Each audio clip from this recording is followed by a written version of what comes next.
Narcissists are all over the internet, so you have to take heed of the warning that I would not do any kind of internet online dating. That is the absolute most dangerous thing you could do. In this day and age, it's just too dangerous. It's literally like 99% psychopaths, predators, scammers, fraudsters. I mean, unless you want to sit there and duck and dodge all of these horrible demons to figure out, to find the one needle in a haystack online, then I certainly would not be on any online dating site. It's just too dangerous.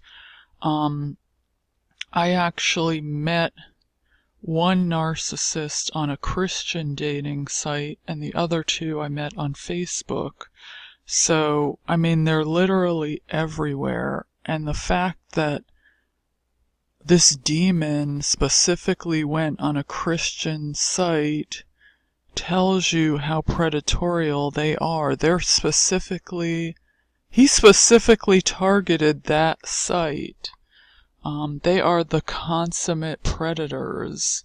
And the reason he targeted that site was because a lot of people look at religious people as gullible.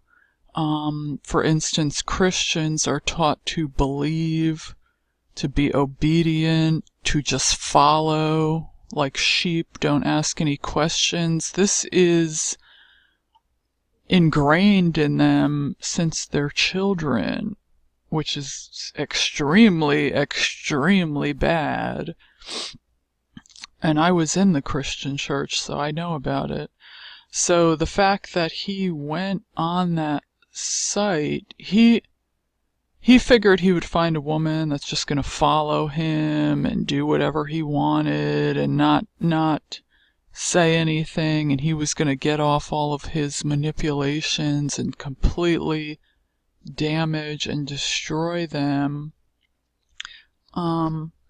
So he specifically targeted a religious site. I mean, this is sick. This is absolutely sick what these people do. They are predators.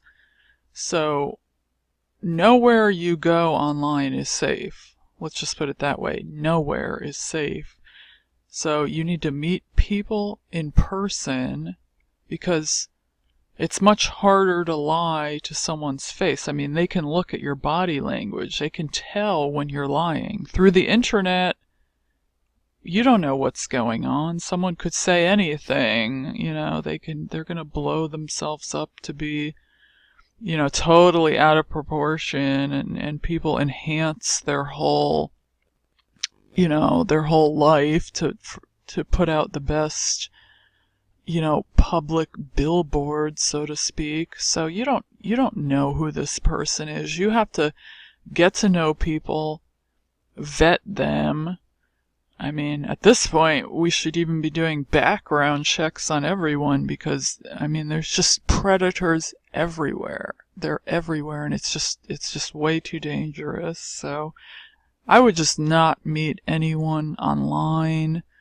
Usually they're up to something, they're fishing for information, and they look specifically for empaths. They're looking for people with, posting up positive quotes and spiritual stuff, and do things like yoga and positive light thing. They specifically can look for this online by looking through your pictures and picking up on different things that you're very empathic, and they're going to flock to you like a moth to a flame. So, I mean, the internet is basically the narcissist's playground, and so it's not a place I would be hanging around. Meet people in person. I'm not saying you're safe in person either. You still have to vet these people. I mean, you can meet them in person too, but at least you can size them up better. You can ask them questions. You can look Are they looking to the left? Are they looking to the right? Are they getting fidgety? What is their body language? You can tell when someone's lying. You can tell. So they're not going to be able to kind of finagle their way around questions as easy as they could. Whereas if you're having like a text conversation, that's robotic, and narcs are robotic, so that suits them to where you don't see any emotion, you don't see the body language, you don't see their patterns as much. So, we need to start protecting ourselves because these predators are everywhere.